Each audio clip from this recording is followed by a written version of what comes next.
தீப மலையார் செய்திகளுக்காக செய்தி வாசிப்பவர் வித்யா. திருவண்ணாமலை 100க்கும் மேற்பட்ட விவசாயிகளிடமிருந்து நெல்லை கொள்முதல் செய்துவிட்டு 5 கோடி ரூபாய்க்கும் மேல் பணத்தை ஏமாற்றிய தனியார் ஏஜென்சியிலும் இருந்து பணத்தை மீட்டுத்தரக் கோரி விவசாயிகள் மாவட்ட காவல்துறை கண்காணிப்பாளர் அலுவலகத்தை முற்றுகை. திருவண்ணாமலை அடுத்த பள்ளிக்கொண்டாப்பட்டு பகுதியில் நம்மாழ்வார் அக்ரோபாம் என்ற ஜெயகணேஷ் என்பவர் நடத்தி வந்துள்ளார்.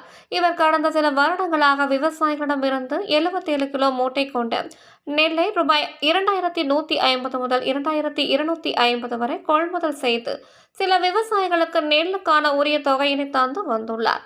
இதன் அடிப்படையில் திருவண்ணாமலை மாவட்டம் கீழ்பெண்ணாத்தூர், துரிஞ்சாபுரம், திருவண்ணாமலை, தண்டராம்பட்டு, செங்கம், சோமாசிப்பாடி, வேட்டவலம், விழுப்புரம் மாவட்டம் செஞ்சி உள்ளிட்ட பல பகுதிகளை சேர்ந்த 100க்கும் மேற்பட்ட விவசாயிகளிடமிருந்து ஜெயகணேஷ் நெல்லை கொள்முதல் செய்து அதற்குரிய தொகையாக தனது ஏஜென்சி பெயரிலும் மற்றும் தனது பெயரிலும் விவசாயிகளுக்கு முன் தேதியிட்ட காசோலையை வழங்கியுள்ளார். ஜெயகணேஷ் கொடுத்த காசோலை வங்கியில் பணம் இல்லை என திரும்பி வந்துள்ளதாகவும், மேலும் அந்த நிறுவனத்தை மூடிவிட்டு ஜெயகணேஷ் தற்போது தலைமறைவாக உள்ளார் என்றும் விவசாயிகள் குற்றம் சாட்டினார். அந்த வகையில் சுமார் 4 கோடி ரூபாய்க்கு மேல் ஜெயகணேஷ் விவசாயிகளுக்கு நெல்லுக்கு உண்டான தொகையை ஏமாற்றிவிட்டு தலைமறைவாக உள்ள நிலையில் இன்று இது குறித்து திருவண்ணாமலை மாவட்ட காவல்துறை கண்காணிப்பாளர் அலுவலகத்தில் பாதிக்கப்பட்ட விவசாயிகள் புகார் மனு அளித்தனர். ஃபார்ம் உரிமையாளர் என்பவரின் மீது உரிய நடவடிக்கை எடுத்து தாங்கள் கொடுத்த நெல்லுக்கு உரிய தங்களது பணத்தை மீட்டு தரக் கோரி 200க்கும் மேற்பட்ட விவசாயிகள் திருவண்ணாமலை காவல்துறை கண்காணிப்பாளர் அலுவலகத்தில் புகார் மனு அளித்த சம்பவம் பெரும் பரபரப்பை ஏற்படுத்தியுள்ளது. தீப மலையார் செய்திகளுக்காக தலைமை ஆசிரியர் வி. மூர்த்தி.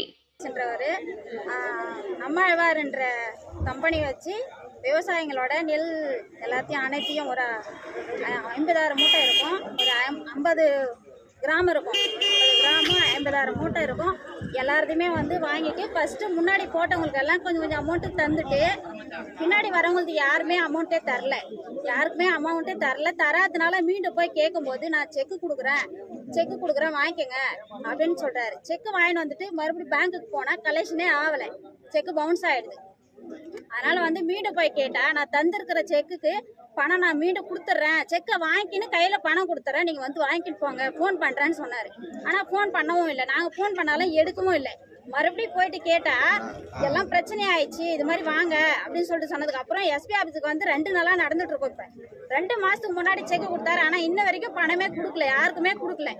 நிறைய பேர் பணம் வரலன்னு சொல்லிட்டு நடந்துங்கிறாங்க. விவசாயிங்க ரொம்ப கஷ்டப்பட்டு எல்லா வேலையும் செஞ்சு நைட்டும் பகலமாக கண்ணு முழிச்சு எல்லா வேலையும் செஞ்சு இவ்வளோ பணம் எடுத்துட்டு போட்டு இவங்க கிட்ட நாங்கள் ஒப்படைச்சிட்டு நாங்கள் நடக்கிறதுக்கு எங்களுக்கு எந்த ஒரு பதிலுமே கிடைக்கல.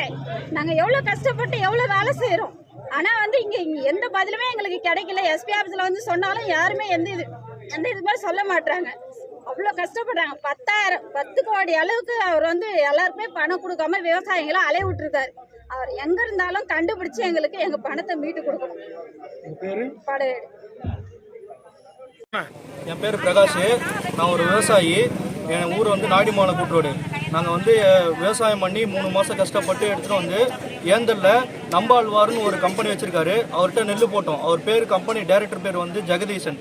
அவர் குறைஞ்சபட்சமாக 3 மாதமாக நெல் வாங்கிட்டு இருக்காரு. ஃபஸ்ட்டு ஸ்டார்டிங்கில் ஒரு 10 பேர் 20 பேருக்கு பணம் கொடுத்தாரு. அதுக்கப்புறம் பணம் கொடுக்குறத ஸ்டாப் பண்ணிட்டாரு. திருப்பணும் நாங்கள் நடுமையத்தில் போயிட்டு ஒரு வாட்டி கேட்கும் போது பிரச்சனை பண்ணி எல்லாருக்கும் என்ன பண்ணாரு, நாங்கள் செக்கு போட்டு கொடுக்குறோம், ஒரு 10 நாளில் பணம் கொடுத்துறோம், 20 நாளில் பணம் கொடுத்துறோன்னு சொன்னார். ஆனால் அவர் சொன்ன எத்தனையுமே பொய். அவர் கொடுத்த அத்தனை செக்குமே பவுன்ஸ் ஆகிடுது. எங்கே எடுத்துகிட்டு போய் போட்டாலுமே செக் பவுன்ஸ் ஆகிடுது. விவசாயிகளாம் குறைஞ்சபட்சம் ஒரு 2 மாதமாக அவர் பின்னாடி நடக்கிறாரு. அவர் எந்த ஒரு ரெஸ்பான்ஸுமே பண்ண மாட்டுறாரு. கேட்டால் என்னை மிரட்டிங்கன்னா நான் போய் எஸ்பிஎஸ்சில் பத்துருவேன், நான் செத்துருவேன் அப்படின்றதான் சொல்கிறாரு. தனி எந்த விவசாயிக்கு பாதிக்கப்பட்ட விவசாயிக்கு யாருக்குமே அவர் பணம் கொடுத்ததா கிடையாது.